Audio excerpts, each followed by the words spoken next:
again with my good old friend Mel. Listen, we've been away too long, and it's always, I know that you are always doing research and you're coming up with all kinds of new ideas. And here we are again. I'm traveling. I'm in Brazil. Can you tell? This is not my home. This is not my room. This is not even the air I'm used to breathing. I'm in a huge city here in the southern part of Brazil. And we're doing a Zoom recording on some new material that Mel has come across. Fascinating, because one of the things that we have always questioned concerning the standard Islamic narrative, Mel, has been this notion that it gets its dates right, it gets its categories right, it even gets its scenarios right. And what we're finding out, it does nothing of the sort. In almost every one of our episodes that you and I have done, you have pointed out hole after hole after hole after hole where the standard Islamic narrative completely misconstrues what happened historically and overlays its own history, its own narrative onto what was the real history. There are some aspects of it that are true. There may be even the names that are true. It sometimes even gets the places that are true, but in almost in every case, it gets the date wrong. And most of the time, it has the wrong place with the wrong people at the wrong time. And here you've come up with another one of where the standard Islamic narrative gets it wrong yet again. And what you have done, and this is what I love about you, Mel, you're always going back to the 7th century. You're always going back to when the history took place, and you're asking history, what does history show us from there?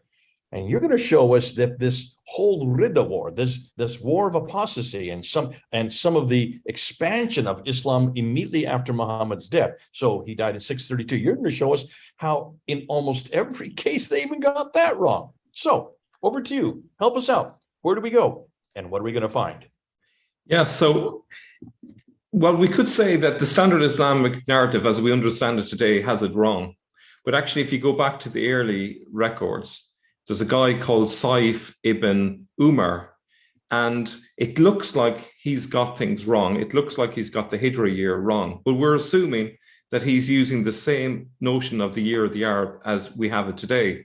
But as we're going to find out, if we look at the idea that the year of the Arab began in 618, which is something we've explored before, and we plug that in, suddenly we find that everything makes sense. And it's fascinating. The work of Parvez Pourshariati, who's an Iranian scholar, she's done amazing work, very in-depth study of the decline of the Persians. What she found was that when she looked at his work and ignored the Hijra and just looked at the different monarchs that it mentions, and she lined it up with Iranian sources, it suddenly made sense. And she was able to come up with different years to when it happened. And actually what's interesting is she pushes all of the dates back about 4 years. Now, what I did as an experiment, I remembered discussing the idea of the year of the Arab being 618. And I thought to myself, well, wouldn't it be interesting if I take Saif's dates, the year of the Hijra, and assume that he's really talking about 618 instead of 622, plug it into a table, see what years it generates in terms of AD, and then compare it side by side with what she proposed as the year of the battles. And lo and behold, as we'll see later, they line up perfectly. And I think it's beautiful because it shows that what she was saying based on a different set of evidence lines up with what I've been saying in terms of looking at 5 sources which talk about the year of the Arab being really 618 and not 622. That's the early notion before they change it later. Just so people are clear before we get into this. Yeah. The what we know as the Hijra, what Muslims and what the standard Islamic narrative has always told us is that the Hijra is 622. That's when Muhammad moved from Mecca up to Medina and took about 80 or 200 followers and then started his Khilafat. That's 2 years later in Medina in 624. So 622 is very important for Muslims because that's the beginning of the calendar as well. And it starts. So whenever you see AH, it's always after Hijra, which is 622. So It's foundational to everything Muslims know, believe, and also are taught, but also for their whole calendar and also for their whole sense of history. So what you're doing is you're confronting this whole notion of age. You're also confronting, I think, secondarily, this notion that the RIDDA Wars, these apostate wars, which according to the standard Islamic narrative start immediately after Muhammad's death in 632. So immediately after that, his death, then you have Abu Bakr and Umar, especially those two who are confronting these apostates, these people who are rebelling. And almost all of that rebellion is happening, according to the standard Islamic narrative, down south in the what we know today as Arabia. So let's go ahead and let's just take a look and see if which is correct historically. A good place maybe to start before we go into the thick of it is maybe to have a look at that map of the RIDDA Wars. Okay, here's the RIDDA Wars. There is the RIDDA Wars. Wherever you see two swords crossed, that is the RIDDA Wars. And look at, and if you look, this is the RIDDA Wars from 632. Well, take a look where they are. They're all in basically in where the central part of Arabia, which is all desert today. So Yamama is the famous one. That's the one in 632. And it is those ones, each one of boom, boom, boom, boom, boom, where Islam, according to standard Islam, moved out and pulled people back. They were rebelling now that Muhammad was dead. You know, the interesting thing, Jay, according to Saif, he talks about the various wars of conquest happening from 632 onwards. Yet we're expected to believe that the Arabs were fighting among themselves, having these apostasy wars, and yes, waging wars of conquest going up along the Euphrates, starting in Basra. There's a bit of a contradiction there. And the other thing is, if these dates are wrong in terms of the secondary battles, the battles of conquest, if those dates get pushed back, where does that leave us with the RIDDA Wars? It means that there's something seriously wrong. It means that if there were these RIDDA Wars, they're happening 4 years earlier. And where does that leave us with Muhammad dying in 632, which is supposed to be the impetus for these apostasy wars when they started to doubt the faith and so on. So it creates a massive crater in the standard Islamic narrative once we start changing these dates. So I think that's a good place to start. So just before you start, it's fascinating because even Wikipedia agrees with you. If you go up on the article on the RIDDA War, look at the introductory part of the article. The last sentence does admit what you've just said. There are some contradictions with the dates and some contradictions with these wars, which makes it difficult for those who are studying it. And you're going to show just how contradictory they are and why this is causing such a problem.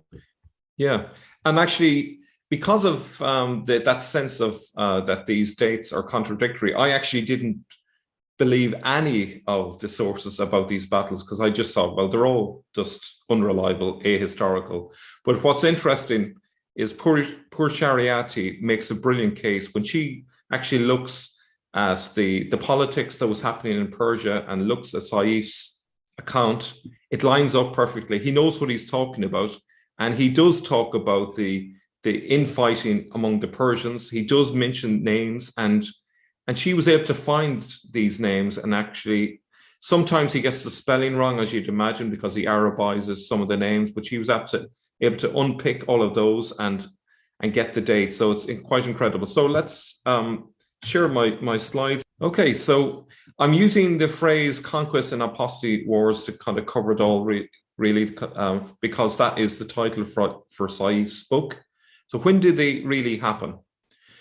So this is Parvana Pourshariati, who wrote this amazing book. It's a very long book. It took me pretty much most of the summer. It's really dense material. She's really meticulous.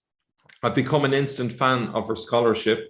I think she's the best scholar since Patricia Crona. She's just so meticulous, fluent in multiple languages, and is just fantastic. Doesn't let up. She's constantly looking at evidence. Really good. So if you've got the time, she's well worth delving into.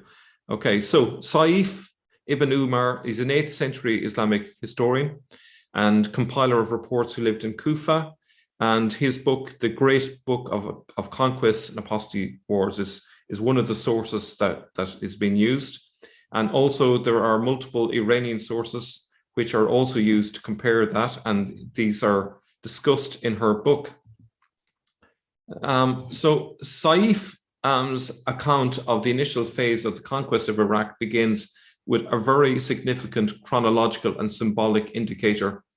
When Khalid bin Walid was done with the business of Yamama, Abu Bakr, 632, 634, wrote to him, "Go onward toward Iraq until you enter it. Begin with the gateway to India, which is Bula, which is Basra. Render the people of Persia and those nations under their rule peaceable." Now, Yamama was where Khalid had defeated the pseudo-prophet Musaylima.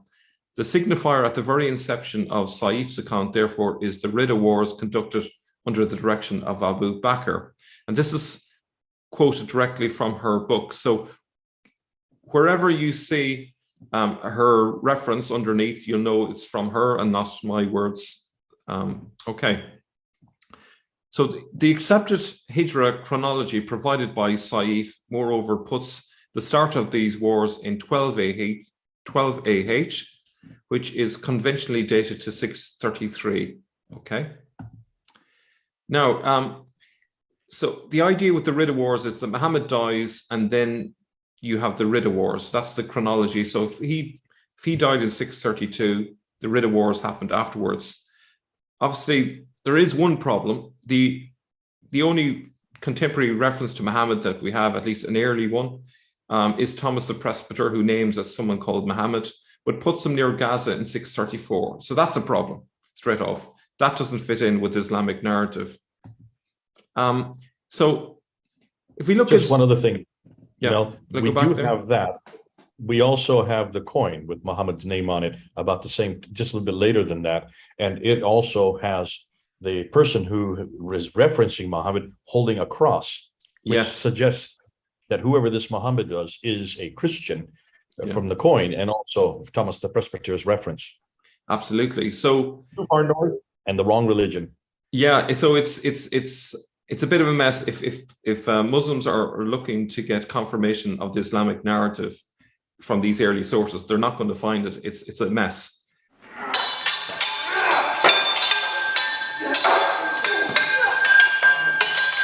If we look at this first battle, then the Battle of Basra, essentially, if we use the word today, the Sin would place it in 633.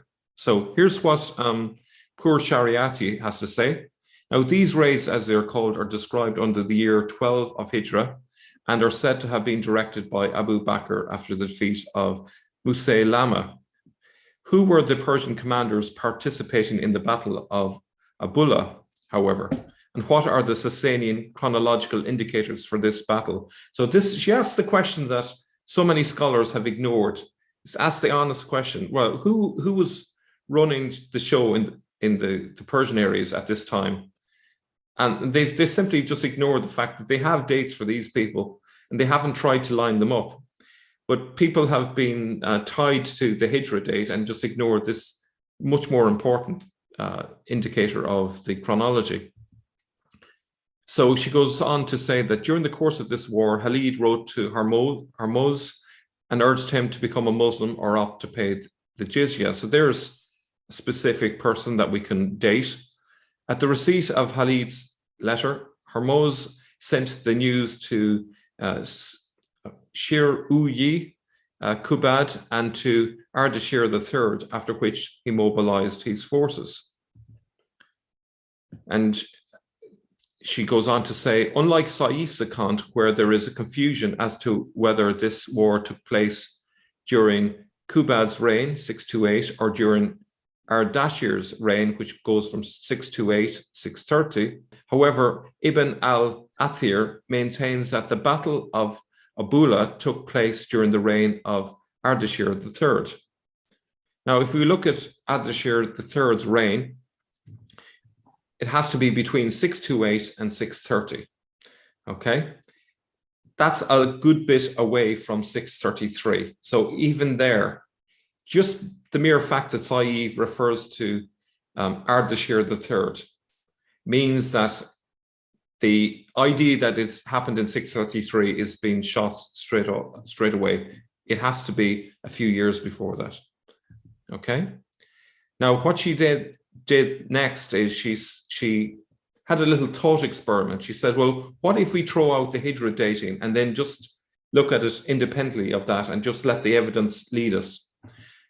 So that's what she does next. So she says, if we continue to uphold the accepted Hijra dating of these events, this objection would be valid. What would happen, however, if, as we suggested at the beginning of this chapter, we chose to ignore the Hijra date altogether, and even if we admit the participation of Khalid bin Walid in these raids, presume that these raids in fact did take place around the time when Shahruyeh Kubad died and the 7-year-old child Ardashir III was enthroned.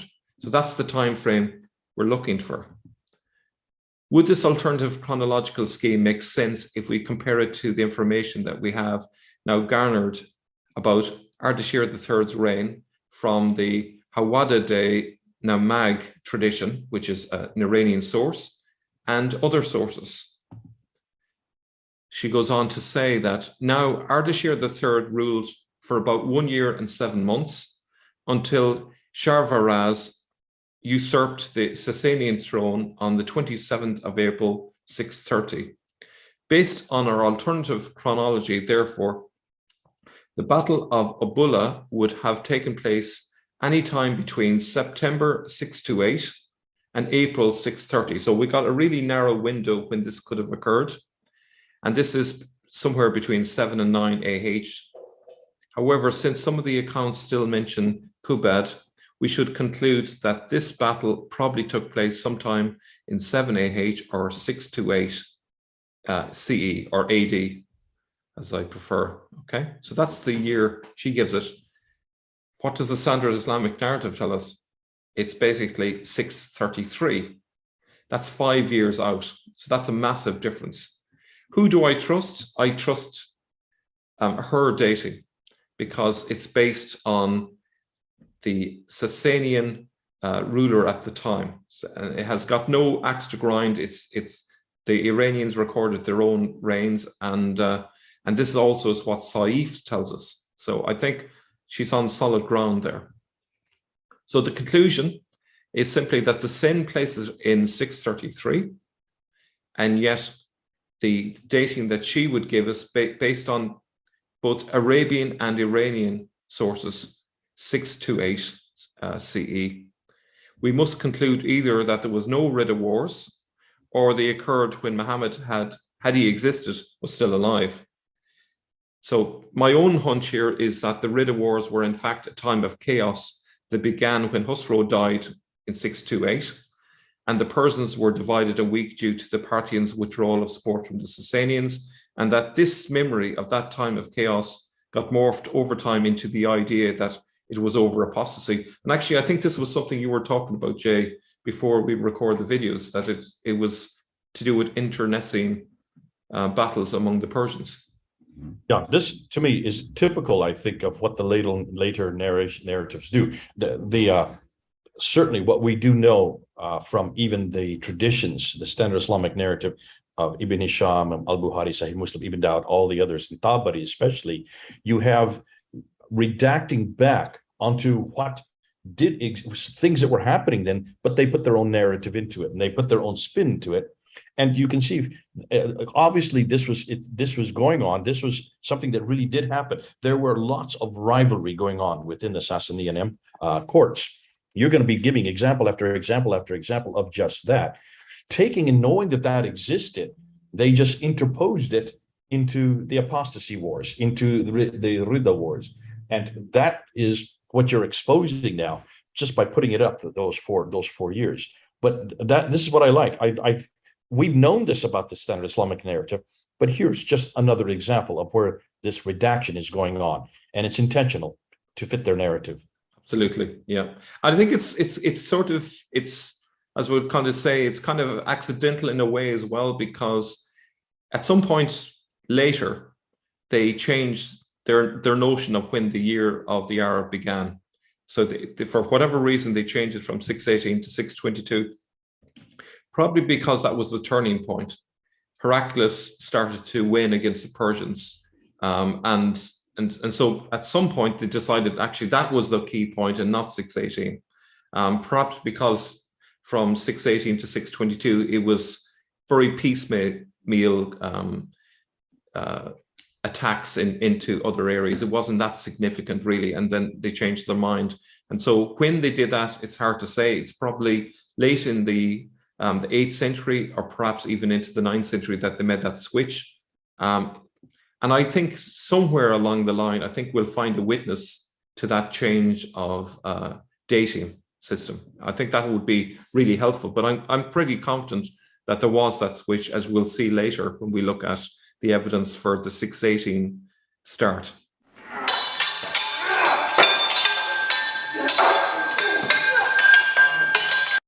Okay, so we're going to move on to our next battle, the Battle of Dat al-Salasil. Again, like the last one, it's said to have occurred in 12 AH or 633 AD. The battle that subsequently took place between Khalid and Hormuz is called the Battle of Dat al-Salasil. I don't know if I've mentioned this yet, and I think it's probably worth mentioning. When we're talking about the Year of the Arabs, don't assume that it began in January and finished in December. It would have happened mid-year if we take it in terms of Anno Domini. So there's going to be an overlap between that and the year as we give it in terms of AD. Okay, so just bear that in mind. She says, significantly, Blankenship notes that this battle, which is reported only by Saif, has the same name as the expedition of Amir bin Alas in the year 629, where it refers to a place. This war has also been reported by Ibn Hisham, Waqidi, and Ibn Sa'id in the Sirah, Kitab al-Makazi and Tabakat al-Kabir, respectively, as having taken place during the year 8 of Hijrah, that is 629. Okay, so it's interesting that elsewhere, other Arabic scholars are placing it essentially in 629. Also, what's interesting here is the idea that a battle associated with Khalid is also associated with Amir bin Alas. And Red Judaism argues that these two people are one and the same person. So it's interesting, she's saying something very similar to what he said, you know. She goes on to say, in other words, if we follow the Sasanian chronology and compare it to the events described for the year 8 of Hijrah in other Arabic sources, then this war took place probably in 629. She goes on to say that Hormuz, who was from the highest nobility among the Persians and from one of the 7 houses, was killed in the Battle of Dat al-Salasil, whereas Anushjan and Kubad escaped. Now, what's interesting is Al-Tabari, talking much later or writing much later, denounces Saif's account for throwing a spanner in the works, essentially. She says, towards the end of this narrative, furthermore, Tabari takes the rare and unusual step of denouncing Saif's story, observing that the narrative as we have it is different from what the true traditions have brought us.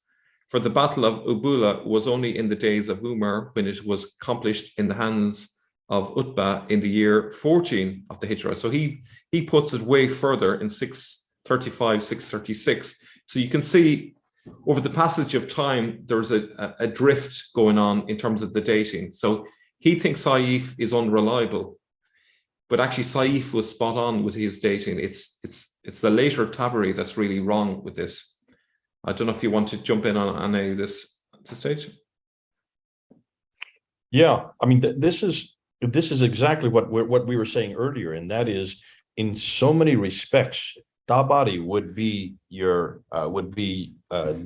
representing the Abbasid narrative, which you've talked about many times, Mel. You refer to this all the time about the narrative coming from the Abbasids is very much has an agenda with it, and that's true. You can see it right here, and he is confronting Saif. But it's fascinating. It's actually that Tabari was wrong, because Tabari didn't look at the Sasanian.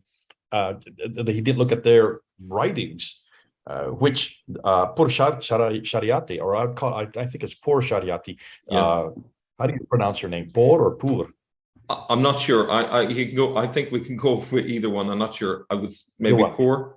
I'm She not is sure. bringing this up, and it's good because once again we have said this over and over again.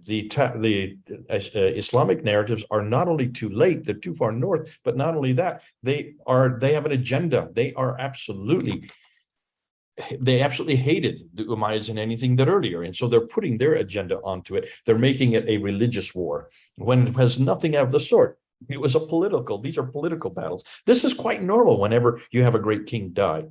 Yeah. And whenever a king dies, you're having a jostling back and forth for position. So I'm not surprised what she's coming up with here. That all the more supports the notion that this is more historical, because it's not surprising that there was a jockeying for position as people were trying to take over and trying to, as you're going to give some examples of that exactly going on. When has that? Never. It happens in every change of leadership. And especially in those contexts when you didn't have democratic institutions, when you had really whoever had the most power, whoever controlled or had the best strategies was the one that won out. Well, that's exactly what Purshati is finding out. That's exactly what happened. Yeah. How this is reinterpreted by Tabari and many of the others is, no, this is getting people back to Islam again, because that's their narrative. That's what they wanted to believe. Yeah. No, they've got, again, once again, the narrative is we're catching up the narrative and saying, go back and see what history really says. Yeah. If you go back early enough, you're going to get closer to the truth. It just makes logical sense. You know, the further you go ahead in time, things get shifted, things get distorted, and so forth. Okay, so I'm going to embellish all the rest. That's what you would expect. Okay, back to you again. So, the conclusion then for that battle, the Sen says it happened in 633. Al-Tabari says it happened 635 to 636. However, she has found that it happened more likely 629 AD, or 4 years earlier than the Sen.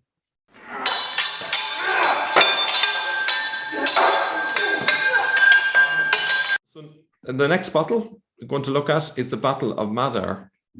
And again, the Sen places in 12 AH or 633. So these battles are happening chronologically, one after the other.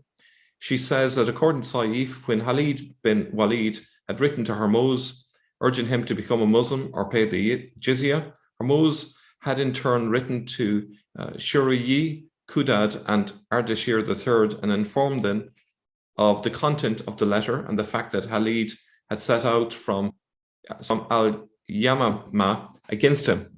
The child Ardashir III allegedly responded to Hormuz's warning of impending warfare by sending one Karen to his aid.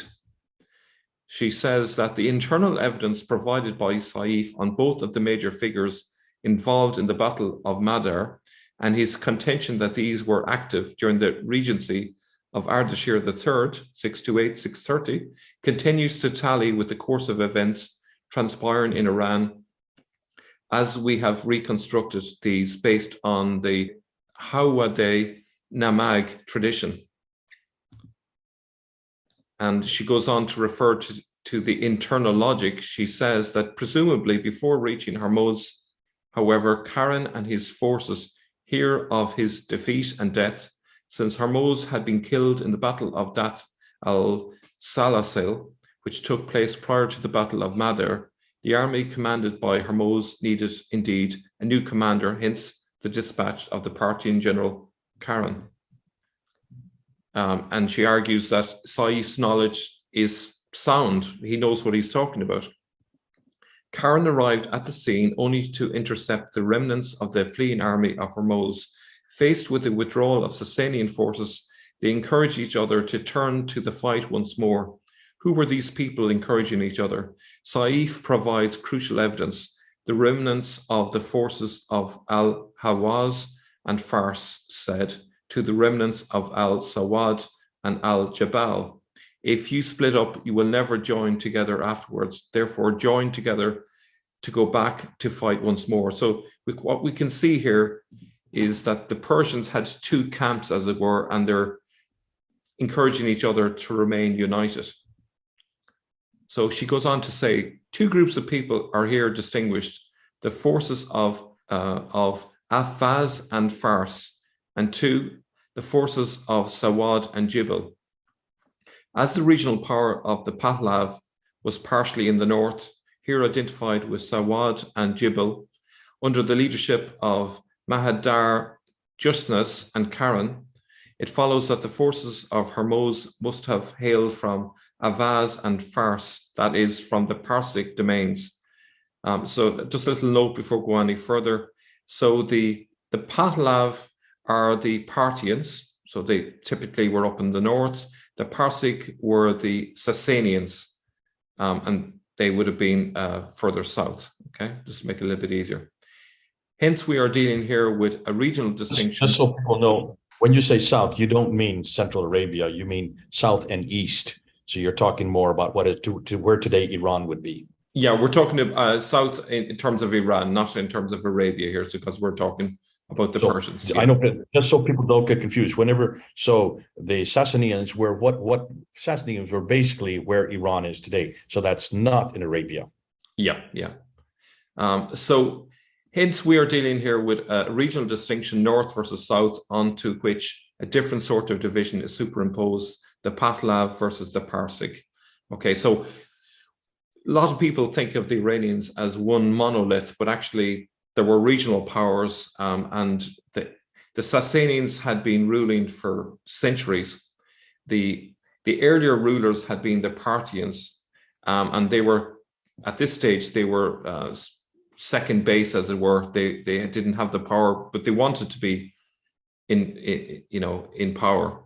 And so there was a natural tension between these two. Now that the Arabs were attacking, there was obviously an incentive to unite, at least temporarily, so that they didn't lose their kingdoms. But, their unity didn't hold out very well, which is why the Arabs took advantage. She goes on to say that Hormuz was defeated and killed in the Battle of Dat al-Salasil, which according to some sources took place during the year 8 of Hijra, 629, precisely during the rule of Ardashir III. When Hormuz died and his army was on the verge of withdrawing, however, the regional armies warned each other that to disperse would mean disaster. The command of the forces was then taken over by the Parthian general Karen. So in conclusion with all of that, we can see again that there's a mismatch. The Sen says that this battle happened in 633, but if we look at both the Arab sources and we look at the Iranian sources, we see a date of around 629 to 630. So big difference between the two.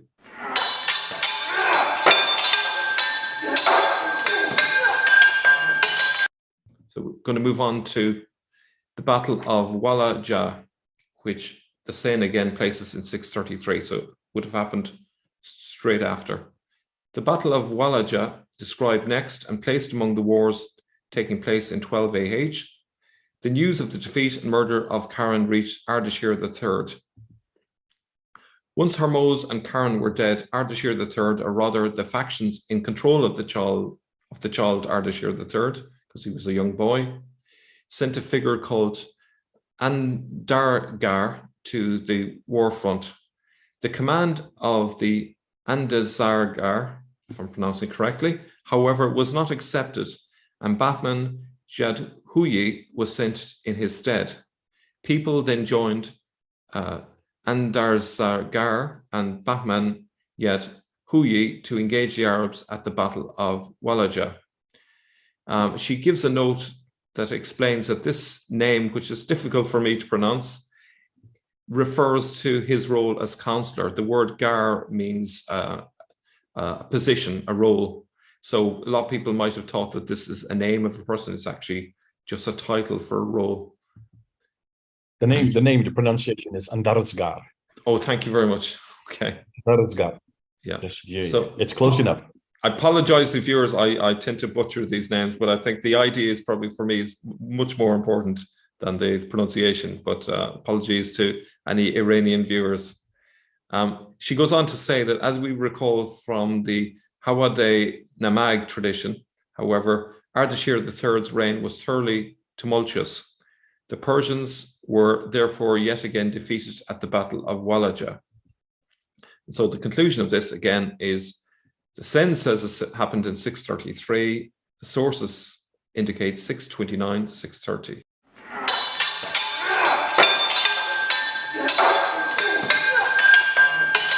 So our next battle is the Battle of Ulays, which occurred in 633 again. So these are literally just very quick battles happening, straight after each other.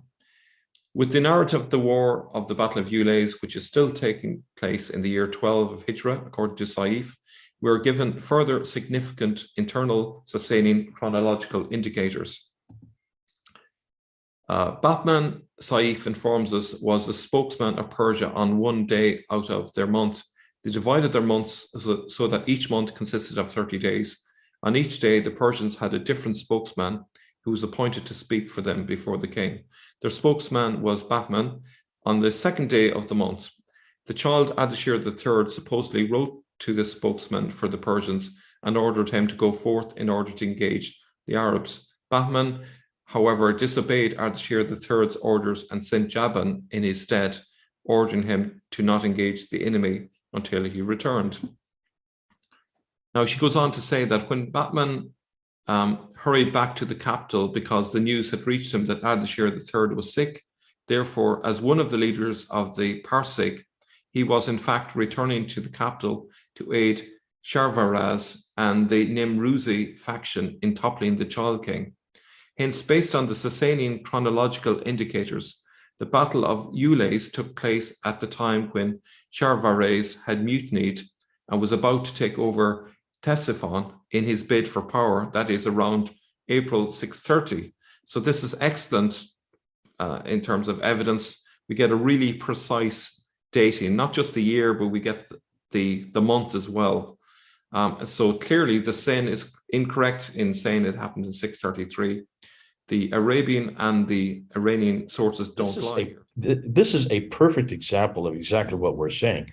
This is what you would expect. Here is a guy, he's supposed to go to battle. He gives it over to someone else so he can return back to Ctesiphon, the capital, to take over, knowing that the child king is dying. Ardashir III is dying, and he wants to be there to make sure that his factions get into power. You would expect this. This is exactly what happens. That's why you trust it. That's why it makes sense. That's why, and the date is correct. And I can see then why Khosrowshahi is saying we need to go to this, because this it doesn't make sense if you're saying that this is happening with rebellions that are happening against Muhammad having died, and therefore Islam is they don't want Islam imposed on them. No, this kind of story makes a lot more sense, because this is exactly what does happen over and over and over again in a context of usurping a power and a vacuum that exists within a political party or political entity. Yeah. So just to kind of bring this home to people, we have massive chaos among the Persians. We have two major factions. They have a tension that literally goes back 5 centuries. Mm-hmm. And on top of that, we have leaders like Ardashir who are basically in power for a very short length of time. And then there's a fight for the next leader, and that leader maybe lasts a few months and then is replaced. In the space of 4 years, they go through about a half a dozen different leaders. So this is perfect. If you're in Arabia and you're looking at this chaos going on, and the trade route all the way to China is running through this territory, what are you going to do? Are you going to sit back and do nothing? Are you going to take advantage of their weakness and say, we'll go in there and we'll take over the key locations along the trade route, because that's the lucrative area that we really want to get hold of, because the Arabs, if they're anything, they're most interested in the trade route, the Silk Route that runs through all of these places. So that's what the game is. It's not about taking over Iran per se. And in fact, there are sources that back this up that poor Shariati talks about. The Arabs even say to the Iranians, we'll pay you the taxes, we'll let you put your ruler in place, but just allow us to have this trading post. That's all we're interested in. Now, it does change later, a century or two later, they decide actually we want to take over the whole land, but initially that's all they were interested in. And if you were a Parthian at that time, and you were thinking, well, the Arabs have been very reasonable, they'll let us rule, they'll help us kick the Sasanians out. we just give them a little trading post. That's a great deal. If you want to rule, you have an incentive there to play ball with the Arabs, even though you might view it now as they're betraying their own people. But at the time, they didn't see what was coming later. So it's we can sort of make sense of this much more if we view it in terms of the sources and not through the Islamic narrative, Mm-hmm. Okay. Okay, so let's continue from there then.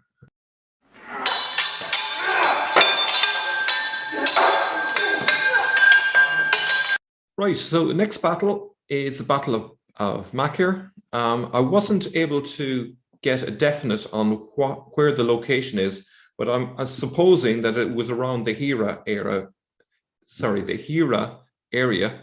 or Kufa, around that sort of neck of the woods. But if anyone out there knows exactly where it is, please just confirm if I'm right or wrong. But it certainly makes logical sense to place it there because of all the other battles going along the Euphrates. But in any case, Pur Shariati says, in the Battle of Makir, which according to Saif took place subsequent to the Battle of Ulays, Azad B, the Marsban of Hira, who also fought at the Battle of Ubullah, set out to dam the Euphrates. Azbi, however, also impelled to flee by the news that reached him about the death of Ardashir III, as well as the defeat of his own son. So the mutiny of Sharvaraz, with the collaboration of the Parsec against Ardashir III in 630, therefore seriously interrupted the Iranian defense against the encroaching Arabs.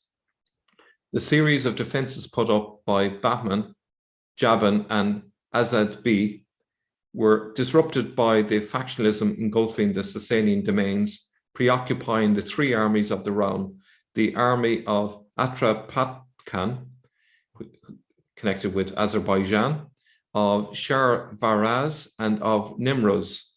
This allowed the Arabs to take the region of Hira through skirmishes and negotiations. Essentially, because the Persians were so divided, the Arabs basically were able to take over this area. The Persians would have easily have defeated them if they had been united at this time. As the piecemeal affairs against Hira were taking place and Khalid had conquered one side of the Sawad, Saif informs us he sent a letter to the Persians who were then at Madain or Ctesiphon, disputing and supporting different parties because of the death of Ardashir III. So to conclude, we see there that the dating is clearly 630.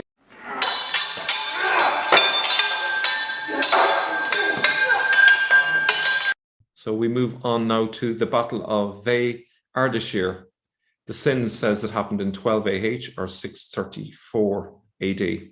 Now you notice that we're now saying 634 and not 633 because of the overlap of the year of the Arab from one year into the other, because they didn't have a new year in January, okay? While preoccupied with their disputes in the capital, the Persians nevertheless did send Bahman Jadhuyi to Bahur Rasir, accompanied by the forces of Asad B. It is the Parsec leader Bahman Jadhuyi, therefore, who nevertheless returned to the war front to engage the Arabs. She goes on to say that the Persians, Saif continues, were left split after the death of Ardashir III regarding the kingship, but in agreement on fighting Khalid and supporting each other. This state of affairs continued for a year while the Muslims were penetrating up to the Tigris. The Persians held nothing between Al-Hira and the Tigris. If indeed the Persians were preoccupied with this state of affairs for a year, this then takes us to the time that Buran Dukt became queen. Saif confirms this. After a year of warfare, Khalid left Iraq and went to Syria at around the same time that Buran Dukt had come to power. As we saw earlier, this was sometime in July 630. So again and again, we see that the dating makes sense. According to the Hijra dating provided by Saif, however, Khalid would have departed on the 13th of January 634 CE or 12 AH. However, she says, what, however, was happening during this year, according to Saif, while Khalid stayed in office for a year before his departure for Syria, the Persians were overthrowing kings and enthroning others, there being no defensive effort except at Bahur Rasir. And she goes on, and how did this state of affairs come about? That was because Seruhi Kubad had slain all his male relatives descended from Khosrow II, and the people of Persia had risen after Kubad and after Ardashir. So what makes, much of the chaos is the fact that the descendants of Khosrow II were slain, which led to a dispute over who then is entitled to take up the throne. There was no clear front runner as a result. Okay, so I don't know if you want to comment on this, but basically we spoke about the fact that the Persians were divided, but a very important reason why they were divided, apart from the division between the Parthians and the Sasanians, was the fact that Khosrow's descendants were being killed off, and so therefore it was open to both sides then to push forward a new contender, but none of them had a natural right to rule, and so therefore it was open season in terms of who should rule. That was part of the reason for the chaos at that time. Yeah. Now this is what happens whenever there is a vacuum, and in this case there is a vacuum of power, and legitimately so. You can then understand why people were leaving battles, why they were coming in and they were confronting others, because they wanted to make sure that their family, their people, their party was in power. So nothing surprising here. This is history 101. You'll go to any part of the world. This is not unique to the Sassanians, but fascinating that this is not how the standard Islamic narrative puts it or looks at it. Absolutely. So they've got a sense there was chaos happening. They put it down to an apostasy war. So they put it in Islamic terms, but actually the reality is it's purely, as you said earlier, it's a political issue.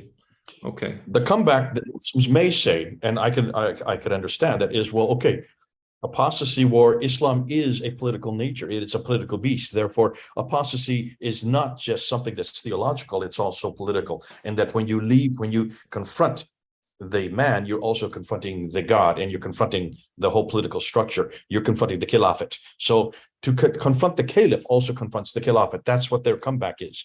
In this case, there's nothing about a theological caliph in this case. These are kings who are vying and jockeying for power, similar to what would happen in every exchange or every movement. It's interesting that we're doing this recording on the day that just the day after the Queen has died and the King of England or Britain has now come to power. Yes. And I just noticed that a few minutes ago that he's bringing in some new changes in his first speech. This is going to cause some furore in certain quarters.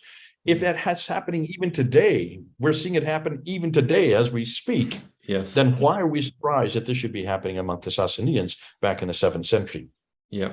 And I suppose one last point on this is just simply the chaos is happening among the Persians. It's not happening among the Arabs. So it's not an apostasy war among Arabs fighting among themselves. It's the Persians where this is really happening. And somehow it got muddled up. And it's being projected onto the Arabs, which to be fair, yeah, Muslims will say that there is that chaos, and that's the Shiite Sunni divide. Who does take over the power, the reign of power? Who does take the mantle of Muhammad? Is it his family or is it the ulema? But that is something that will come centuries later. That the whole Shiite Sunni divide does not really get into until the 9th and 10th century, though it's again redacted back to this time period. It's then adapted back down unto Abu Bakr, Umar, Uthman, and Ali. And actually, I think this period of chaos provides an excellent place to project it back to.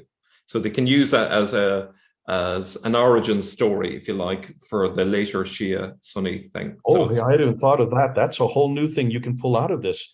well done, Mel. This could be, if you're having the heirs of Khusrau vying for those who would like to take power outside of Khusrau's heirs, could that be the model that then became the Sunni Shia divide? Yeah, I think personally they simply they're being ahistorical here. They have a dispute much later, develop at a different time for different reasons. They need to explain where the origin of this came, and they just simply say, well, here's the time of chaos. This must have been when it all happened. But if this really did happen, if you did have this idea, the one who should be in power should be the descendant of Khusrau, versus others who say no. Yeah. That's what the Shiite Sunni divide becomes later on. You notice, and that's yes, what it is yeah. today. Oh, yes, yeah. I hadn't actually thought that one through. Yes, I see where you're going. Yeah, absolutely. Yeah. So could this be the model where that later became? It does make perfect sense. Yeah, it'd be interesting. And this really did happen, because that would be a huge question amongst the Sassanians: who does have legitimate power? It has to be someone within the family. Well, we know that because you're British. British know it always happens. You know exactly who is coming there next and who will be coming second, third, fourth, and fifth. Well, if that is the case, why then is there this problem at this time period in the 628, 629, 630? Why was this going on? Obviously, because this became question. There was a question: should we just follow Khusrau's lineage, or should we bring other people who are more capable? That is the question behind the Shiite Sunni, which then is what has been redacted back onto this. And I would suggest maybe that's where the model came from. Maybe that's where the idea came from. Yeah, excellent. And you know what I've noticed as well? If you just think about the parallel between Khusrau and the Muhammad character, if we accept this Hijra dating, that 618, then 4 years back from 632 is 628. Who died in 628? Khusrau II. So this period of chaos happened after the death of Khusrau II.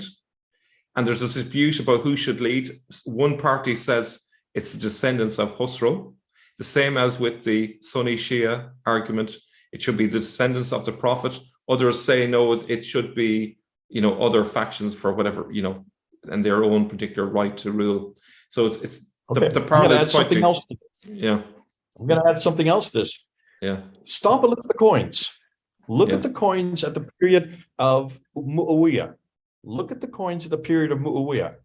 Who does he have on the back side of his coins? I'm sorry, on the front side of his coins. Khusrau II. Oh, yeah. Is that also not a political statement saying that Muawiyah is making a statement here? That Muawiyah, because he is the one that makes these coins, and he only makes these coins in the mints that are in Iran. What is today Iran? He doesn't do this on the mints that are in the West. That are in where Syria. His coins are very clear. Those are Christian coins, and they have the cross, and he himself is a Christian. In fact, he puts that, and he says the contender of the faith on the inscription that he puts there in the dam there in Taif with the cross right there, and calls himself as the commander of the believers. Which ones? Well, look at the cross there, the Christians. But over there in the east, which is part of his territory, he is aware that this problem is going on. No wonder, maybe that is the reason why he puts Khusrau's image on it. Is that to say that it really is legitimate, that this context, that this confrontation that's going on, he's taking sides on this. Yes, yeah, that's a very good point. Okay, so we're just going to continue from here. Anyways, much to unpack for later time. But this, I mean, as you're bringing this stuff up, it's starting to fit the context of what we're looking at in the days that we're looking at, both not only with these categories that you're seeing in the writings that are coming up from that time period, but also, as we have now noticed, with the coins, which could then spell something to do with how that was reinterpreted to be a religious faction, or not a religious faction, a political counter between the two different religious factions known as Shiite and Sunnis later on. She says, what then happened to Khalid's correspondence with the kings of Persia? When his dispatch fell into the hands of the people of Al-Madin, the women of Khusrau's family spoke up. They put none other than Al-Faruqzad bin al-Bindawan in charge until such time as Khusrau's family agreed on a man to make king if they could find him. She says, for a whole year after the disposition of Ardashir III, the Iranian realm was then in turmoil.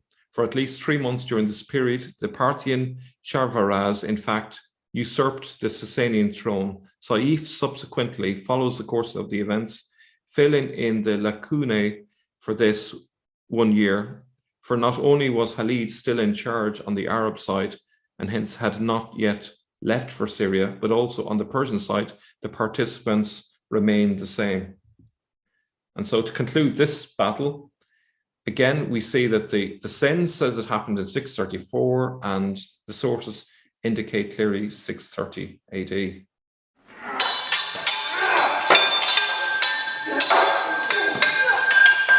We're almost there. In terms of the battles, we have the Battle of Anbar. The Sen says it happened in 634. Pur Shariati says, as Saif's prior report had insisted, during this time, Bahman Jadhuyi continued to lead the isolated war efforts of the Sasanians against the Arabs. And according to the sources, it occurred in 630 AD. So again, we see a consistent 4-year gap.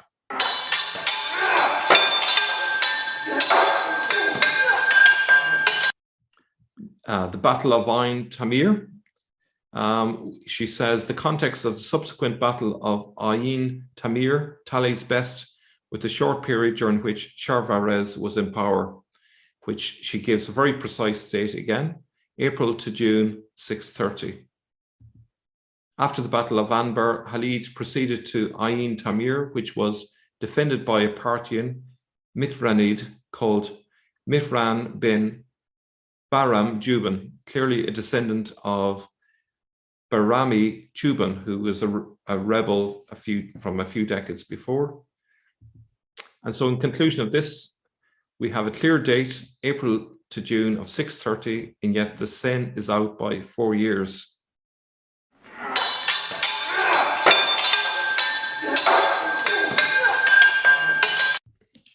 Now we have the Battle of Firad.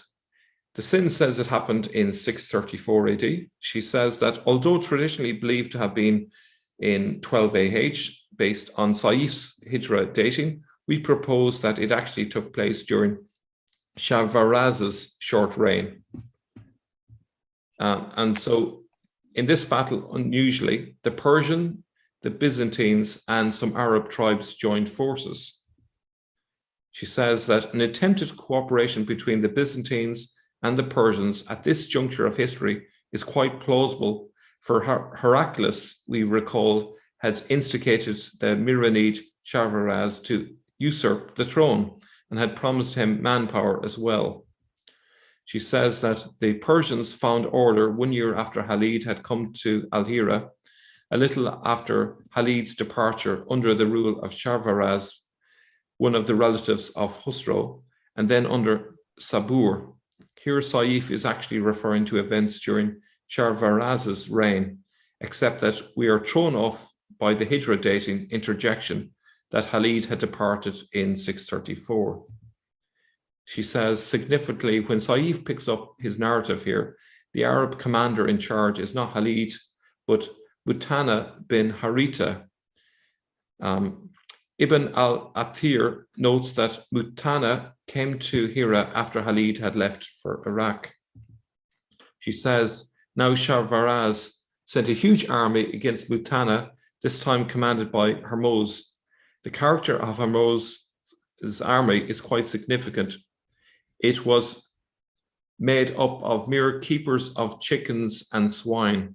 The names of the putative commanders are given as Al-Kawabada and Al-Kukba, which are amended to Al-Karukba and Al-Karukba by Tabari's editor. And sorry if I'm pronouncing those wrong. She says the whole point of the story, however, is that Sharvaraz's army was made up of mostly plebeian soldiers, as Mutana observes the rabble, who were nothing but keepers of chickens and swine.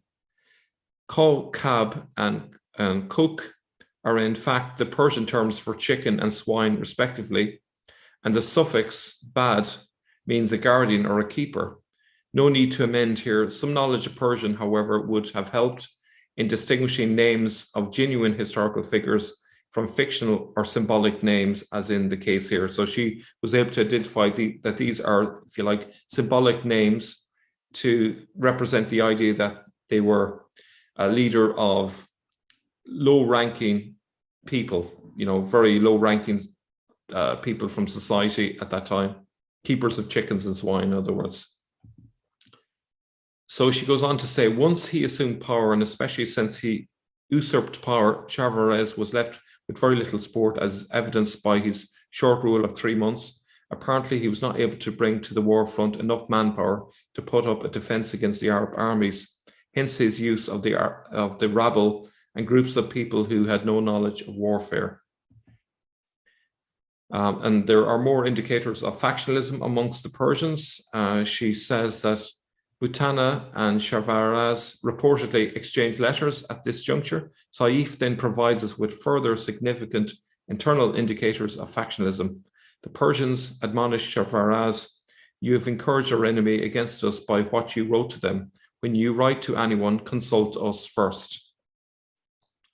Saif informs us that Chavarez was killed around the same time that Hormuz was defeated in June 630. So therefore, we can say that this battle occurred in 630 AD.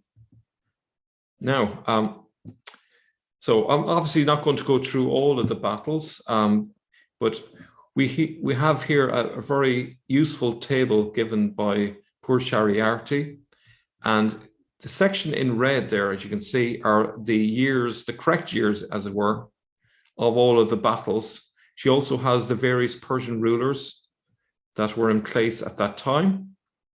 And we have the names of the battles here on the left-hand side. So this is really helpful and just confirms that her dating is very accurate indeed. Okay. So I would suggest that the Sen narrative, the standard Islamic narrative here, has got these dates very wrong. They're about 4 years out in every case.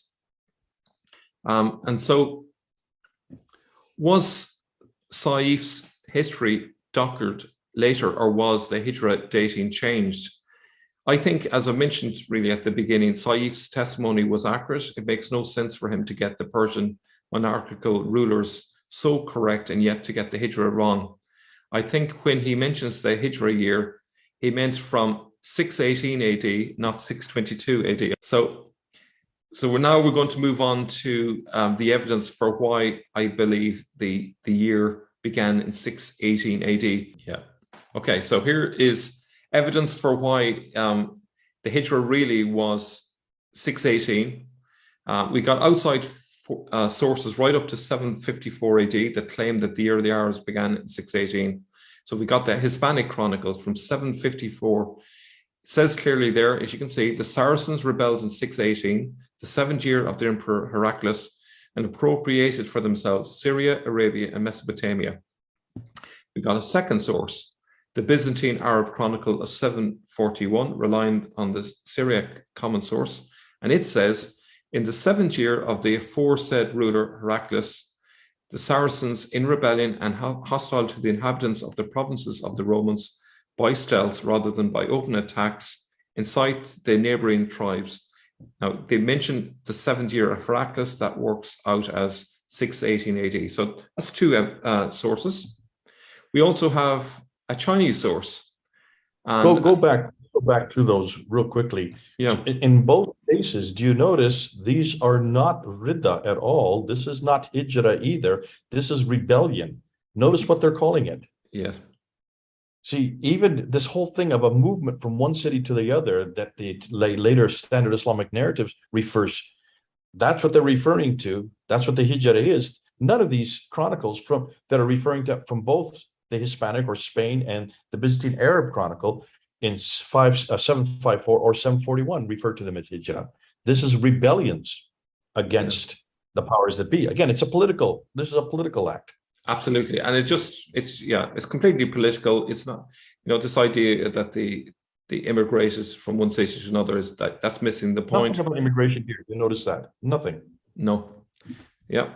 Now, obviously, if you rebel and go on various raids, there's a certain element of movement from one location to another, but it isn't specifically between two particular cities. I think this is... And certainly nothing between Mecca and Medina. No. The No, because rebellions are all much further north. Yeah, absolutely. So we're talking really northern Arabia, Syria, and Mesopotamia, which is Remember, and Iraq. just so people know, whenever they refer to Syria or Arabia, Arabia in the 7th century had nothing to do with the central part of Arabia today. It's not the Arabia we have today. It's Arabia Petraea. Arabia Petraea was always the northern part of Arabia. The part where Mecca and Medina, where supposedly all of this is supposedly happening, is called Arabia Deserta. Deserta means desert for a reason. There's no one living there. You don't live in a desert, as I've said many times, because there's no water. So both this Byzantine Arab Chronicle of 741 and the Hispanic Chronicle of 754, referring to them as Saracens, again, not Muslims. You notice that? Yeah. These are Saracens.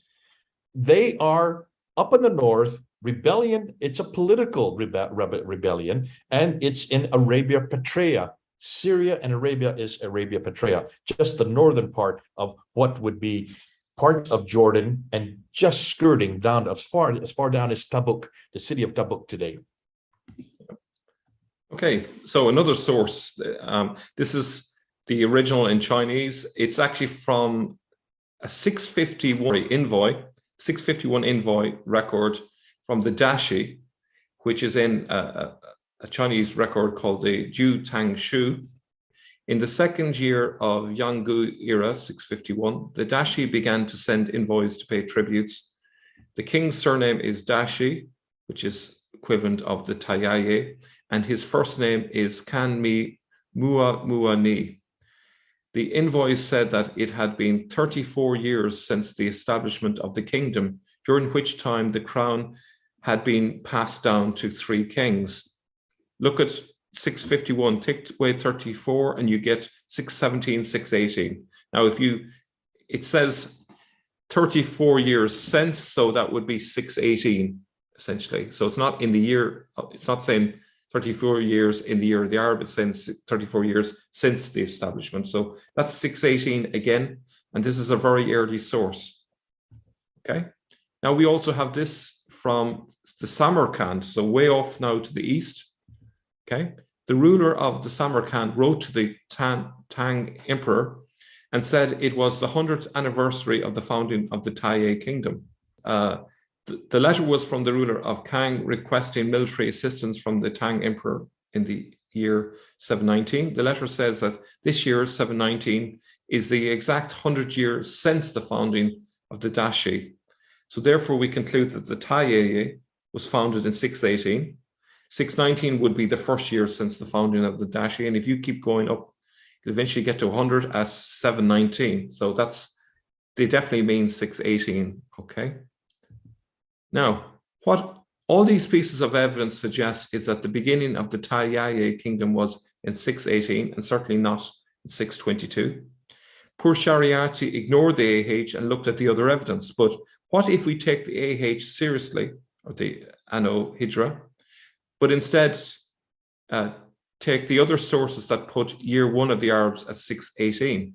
Let's run it as an experiment and compare the dates with poor Shariatis. So just to confirm, I've put here the year of the Arab. So AD is on the left-hand side. I have 618, 619 because of the way that their year of the Arab didn't start in January, with some time during the year. So obviously there's an overlap. Okay. And what I did was I took the evidence and plugged it into a table and then compared it with poor Shariati. The section that's in orange is the time that it probably overlaps from the sort of the end of one year and into the next year. Okay. So we got the Battle of Abulla. Okay. So 12 AH. If we put the old AH, which is starting for 618, we get 629. How does it compare? Poor Shariati says 628. And if you look all the way down, you notice that it pretty much hits nail on the head in every case. 629, 629, 630, 630, 630, 630. It all lines up. It's quite amazing. When I saw this, I was speechless. So I hope this makes sense. We can actually trust Saif after all. If Saif was talking about the old AH, which is starting in 618, then he was actually telling it as it is. Poor Shariati didn't think of this. She didn't think of the idea that there was another Hijra, which was 618. She just assumed 622 was the Hijra and left it at that and just ignored it and thought it was wrong. But actually, if you take 618 as the beginning, now it makes sense. All the battles are correctly dated by her and also by Saif. Okay, well, this is exactly what we're all doing, and this is what you've done such a great job of. I thanks so much, Mel. You've gone through 10 different battles, and you're showing by the battles where this Parvana Purshariati or Purshariati, however you want to pronounce her last name, in her book, The Decline and Fall of the Sasanian Empire, completely confronts this idea of the RIDDA Wars to begin with. Let's just start with the RIDDA War, then we'll go to the Hijra. The RIDDA Wars as something that happened 632, 633, immediately after Muhammad's death. And she said, no, these happened before 632. These all happened 628, 629, 630. And why? Because just look at the Sasanian accounts. Look at the historical accounts that are written from that time period by people who actually were there at that time. They would obviously know it better than somebody who's writing, as we now know, the standard Islamic narrative doesn't even begin to appear until the 9th and 10th century. So are we going to trust 9th and 10th century writers redacting it back with an agenda in mind, as we've been saying, because there is an agenda here. They want to make sure that this is a religious war, a war of apostasy. Ridda means apostasy. They don't want it to be a political conflict. And yet, historically, when you get to the 7th century, you will see that everything about it is straight history. It is history as it actually happened. And since that is the case, Purshati is asking a very, very salient question. She's not saying let's therefore throw out the standard Islamic narrative. We're saying that. So we're coming to conclusion. She's very careful not to come to conclusion. Being a scholar, she has to do that. Our job, Mel, is to take it one step further, come to conclusions, and then let those who are listening, you then either accept or disagree. You've also not only with those two graphs that you have at the end there, those are great graphs because you've done a great job of putting it side by side by side by side and saying, hold on a minute, there's also another problem, because when he's talking about the year of the Arab, the year of the Arab is really when the Arabs started really moving themselves out and moving out and saying, now we can control our own destiny. We can do that because Heraclius has done us a great job. The Byzantines have done us a great job of weakening the Sasanians. And more than that, that's going to happen in 622 when finally he eradicates it and destroys the power. But here's the year of the Arab. We've always thought it was, we've always assumed that the year of the Arab was the equivalent to the Hijra. And that's why she just threw it out. Pushariati just threw it out because it doesn't fit. What you have done is you've gone one step further and said, hold on, it does fit if you look at these 4 documents. And I love it. You got the document of the Hispanics from 754. You got the Byzantine Arab document from 741. You have the Chinese, way as far as China, from 651. And then you have the Samarkand document from 719. In every case, if you follow back what they're saying, because they are actually having contact with these people. The Chinese are having contact with these Daesh, the Samarkand, all those people, they know what's happening there, and they're speaking about this. And in every case, when you look and see the years that they are putting it into, it puts it back to 718, 719, between those 2 years, which then would make it about 4 years prior to what then later became the Hijra. So it is a second Hijra that you're adding to this debate. Thank you for that, because that now makes sense. So you've gone one step further even than what Purshariati does. I'm not surprised. You tend to do that anyways. You kind of take what people say and say, well, you haven't you haven't filled out the whole problem. There's still another problem. That is, what are we going to do with the dating of the year of the Arab? Thanks for doing that. That makes a lot of sense to me. And I think because of what you've done here, this is just showing yet another nail in the coffin of the standard Islamic narrative. The standard Islamic narrative not only gets its history wrong, it gets its dates wrong, and it's wrong people. And in this case, it even is confused as to what's going on. A political tussle that's happening in a void that exists makes sense, but it's a political tussle nonetheless, and they make it into a religious entity, a religious reformation, you might say, when even the documents from that time period don't refer to it as a religious reformation. They call it a rebellion not by Muslims, but rebellion by the Saracens, which all the more suggests, let's go back to the evidence from the 7th century. Let's go back to the evidence that existed at that time, and let's follow where that evidence leads. You've done a great job by doing that today. Thanks so much, Mel. This has been fun.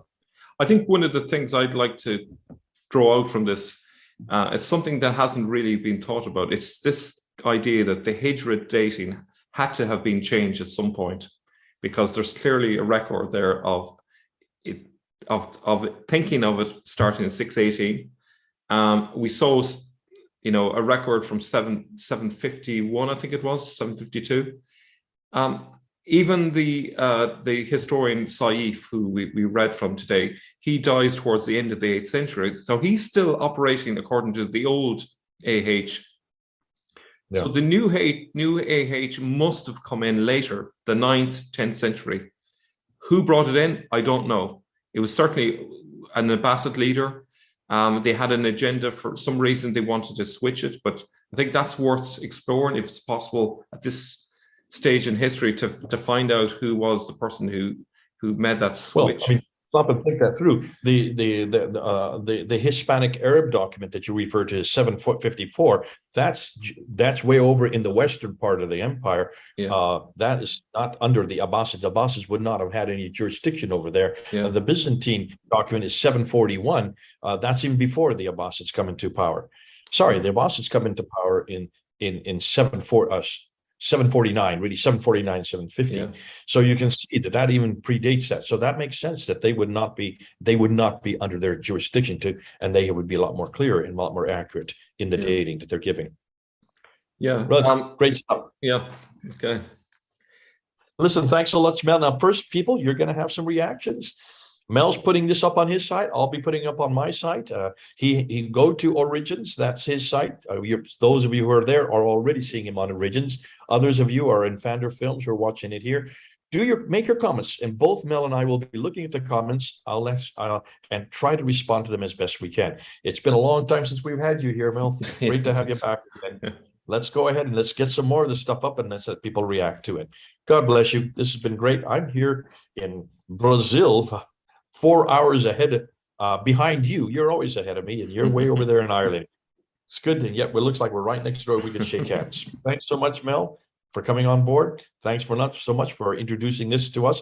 And thanks so much for bringing me along with you. This is Mel and Jake, thousands of miles apart, over and out.